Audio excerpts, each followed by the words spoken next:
ইমাম হাসান বসরি রহমতুল্লাহের জমানার ঘটনা কথা বুঝছেন। ইমাম হাসান বসরি কত বড় মুফাসসির আসলা, তাই না একজন তাবি আসলা।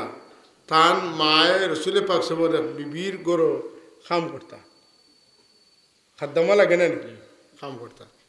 তো মায়ে খাম করতা আর তান পেটে বুক লাগলে কোনো সময় খান দিতা। আলহামদুলিল্লাহ। কোনো সময় আমরা আম্মাজানের দুঃখ লাগতো, তাই নি বাচ্চারে কুলে লইয়া দুধ খাওয়াই দিতা। ইমাম হাসান বসরি তরিকতর বুজুর্গ আর ইমামুল মুফাসসিরিন ইমামুল মুহাদ্দিসিন। বুখারী শরীফ খুলিয়াও আপনি যদি পাইন ক্বাল আল ইমাম হাসান, তো বুঝেন যে এই কোন ইমাম, ইমাম হাসান বসরি। হ্যাঁ, চিন্তা করো কত বড় বুজুর্গ আসলা। তান আমলো এক ভদ্র মহিলা মুরব্বী সাহেবা, বড় বালা মানুষ, নেককার মানুষ। তান এক ফুড়ি হয়ে গেলে বাদ এটা আল্লাহ মাফ করুক। আমরা ফুড়িন্তরে একটা ফুড়িন আসেন বেসর মিন্দা আসেনি না নাই, বেসর মিন্দা ফাতলা কাপড় পিন্দে, গোত্র কাপড় রাখে না, শার্ট পেটও ফিট দিলায় একটা বারোইছি না নিলা। আল্লাহ রহম করুক, আমরা ফুড়িন্তরে আল্লাহ হেদায়ত করুক। মা বাপর কথা শুনে না, বেফরদার তাকে নির্লজ্জভাবে চলাফেরা করে। ও বেটির ফুড়ি বলে হয়ে গেলাম, একদম হায়া সরবর লোক নাই, সব গুণার কোনো পরোয়া নাই, বেপরোয়া। আমার শরীরে আমি গুরুমন না করতাম না, এটা আমি জানি, তুমি এটা দেখিতা করতায়। তো ফুড়ি কম বয়সে মারাও গেলাম। মারা যাওয়ার পরে তাই খুব কান্দাকাটি করেন, খুব আল্লাহ আমার ফুড়ি খুব মারা গেল, কোন অবস্থায় আছে, কিন্তু বড় বদকার আছিল আমার ফুড়ি, আমি শেখকে দিয়ার বদকার আছিল। আল্লাহ আমার ফুড়ি করে তুমি খবর খিলে রাখছো রে আল্লাহ, আমারে দেখাও। বহুত টাইম দোয়া করেন, কিন্তু তান ও দেখা হয় না।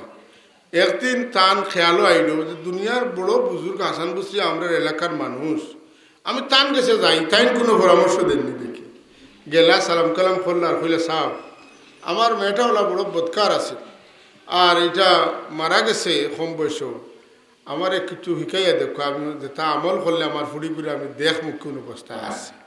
তাই শিকাইয়া দিলা, আমল করলা। এই ভদ্র মহিলায় খাবে, দেখলা যে তার মেয়ে জাহান্নামর দাউ দাউ করা আগ্নির মধ্যে জ্বলতে আসে। নাউজুবিল্লাহ।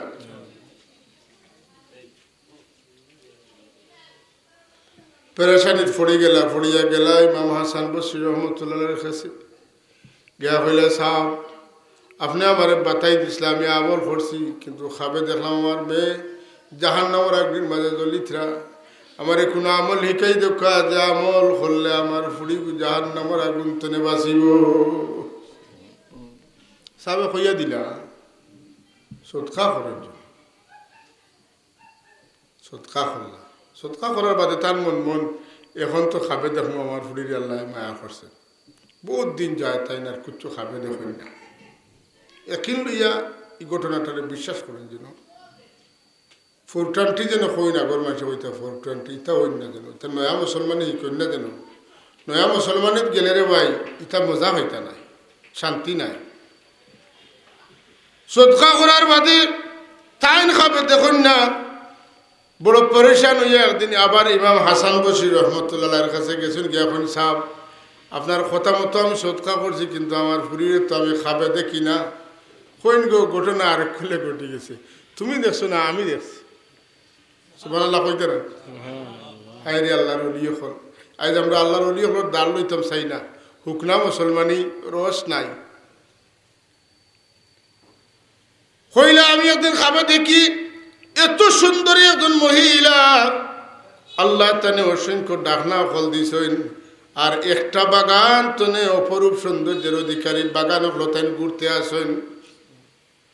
চৌকা চৌকি হয়ে গেছে, আর আমার সরম লাগছে, আমি চোখ সাফাই লিছি। চোখ সাফাইলেও ফুড়িয়া আমার ডাক দেখুন সাপ চোখ সাফাই না যেন, আপনি আমার চিনটা না, আমি আপনার সিনিয়র। আমার মারে আপনি পরামর্শ দিছিলেন সৎকা করার লাগে, আমার মায়ে সৎকা করছেন, আমি দুজকি আসলাম, আপনি হুকুম করছেন বরকতে সৎকা করার কারণে আল্লাহ আমারে আমার মার সৎকার ছিল মাফ করিয়ে দিও, দরজা আমারে আল্লাহ দান কইলে গো তোমার ফুড়ি তো খাম করে দিছে।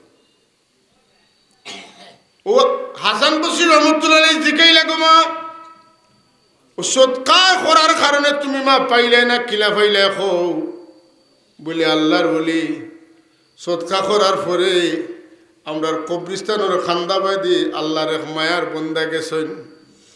মায়ার বন্দা যাইতে আটি আটি যাওয়ার সময় এক মর্তবা দুরুদ শরীফ পড়িয়া গেছেন, মাত্র এক মর্তবা। তান এক মর্তবা আল্লাহর ওলির এক মর্তবা দুরুদ শরীফ পড়ার কারণে আমি যে কবরিস্তানে আসাম এখানে নয়া ফুরান যত মানুষের উঠে দুজো ওয়াজিব আছিল, আল্লাহর ওলি যাওয়ার কারণে একবার দুরুদ পড়ার কারণে আল্লাহ সব রে মাফ করিয়া দিয়ে জান্নাত ঠিকানা দিলাইছ। এই ঘটনাটা আনছেন আল্লামা জাকারিয়া রহমতুল্লাহ তাআলা আলাইহি তান ফাজাইলে দুরুদের মাঝে। কথা বুঝছেন? শেখুল হাদিস আল্লামা জাকারিয়া রহমতুল্লাহ আলাইহি জানতে সমস্ত দেওবন্দি আলিমকলে শেখুল হাদিস কই। তান লেখা ফাজাইলে আমলর একটা অংশ হইল ফাজাইলে দুরুদ। ওখানোর মাঝে ঘটনা আনছেন একবার আল্লাহর ওলি খান্দাবাদ হইতে দুরুদ পড়িয়া গেছেন। ও মুসলমান ভাই হল, কোনো কবরিস্তানের খান্দাবাদি যাইতে মোবাইল বাজাইয়া যাইও না, গান বাজাইয়া যাইও না, উলঙ্গ বেটিন দেখি যাইও না। কবরিস্তানের খান্দাবাদ হইতে একবার দিল্লি বাড়ি মারিও। আমার মতো বহু মানুষ নিত্যরই এই কবর আশ্রয় রয়েছেন। বাইরে যাইতে আর না পারলে তিনবার কুলহু আল্লাহ তুড়াতুড়ি কিচ্ছু দিয়া যাইও। আল্লাহর হাবিবে ফরমেন তোমার তান আমি পয়লা যুগ নিষেধ দিছিলাম, তুমি তেন কবর জিয়ারত করতাই না, কারণ এই সময় তুমি তেন যেতা পাইতে তার পূজা করতাই। এখন তোমার তার ইমান ঠিক হয়েছে, তুমি তাই কবর জিয়ারত করিও, কারণ কবর জিয়ারতে তোমার তানোর দুই ফায়দা করে।